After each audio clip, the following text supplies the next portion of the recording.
Le 6 des Laurentides et la firme GBI ont foulé tout récemment le podium des Grands Prix du Génie Conseil québécois 2022. Grâce à l'aménagement d'une unité de retraitement des dispositifs médicaux mobiles, ils ont remporté le premier prix dans la catégorie bâtiment mécanique électrique. On en discute avec le directeur adjoint du 6 des Laurentides, Martin Roberge, et Alexandre Blain, ingénieur pour la firme GBI. Messieurs, bonsoir. Bonsoir. Bienvenue sur ce plateau. Il y avait 61 projets en lice, dont 7 dans la catégorie bâtiment mécanique électrique. Dites-moi d'abord, tout simplement, comment vous avez accueilli ce prix? Bien, avec beaucoup de joie, mais aussi un petit peu de surprise. On ne se fera pas de cachette.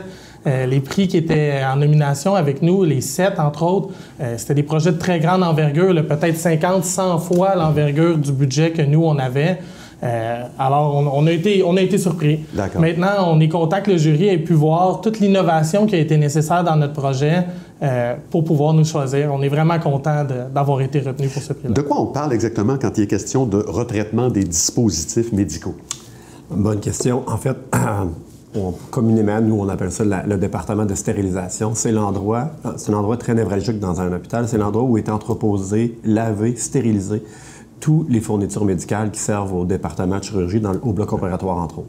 Ce qui a été fait dans le cadre de ce projet-là constitue une première au Québec. Pouvez-vous nous expliquer pourquoi, comment? Tout à fait. Mais en fait, d'où est la première? C'est de construire une unité mobile de stérilisation.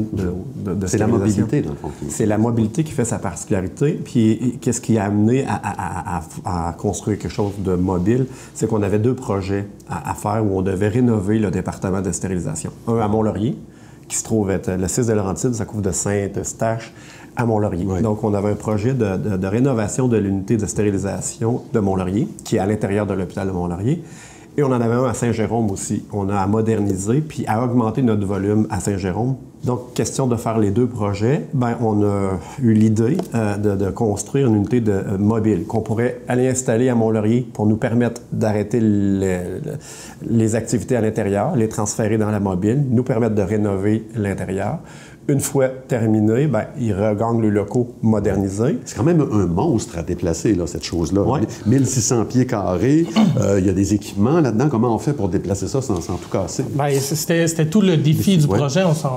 Dans le fond, nous, dans ça, il y a énormément d'équipements et de réseaux sophistiqués. On parle d'un réseau d'eau pure, d'un réseau d'air d'instrumentation, d'eau potable, d'eau non potable, de vapeur, mais aussi un système de ventilation qui permet de garder le niveau de propreté qu'on a besoin dans ce secteur-là.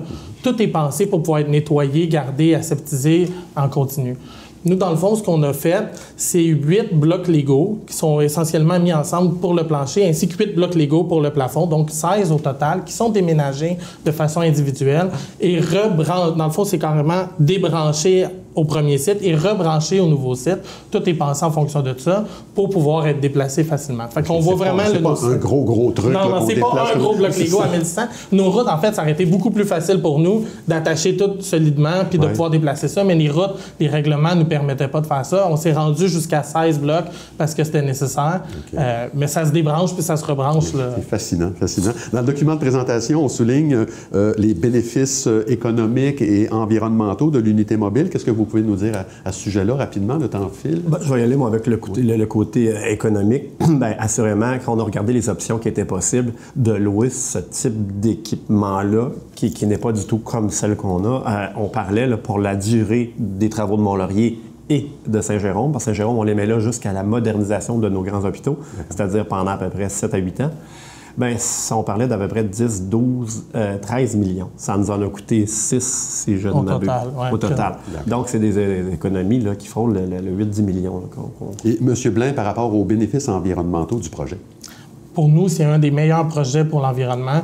En fait, tous les matériaux sont réutilisés. On ne parle pas seulement de récupération, mais comme tout est déménagé, les murs, les équipements de stérilisation, les planchers, la peinture est réutilisée d'un site à l'autre.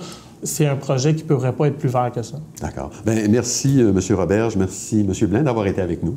Merci. Merci, bonsoir.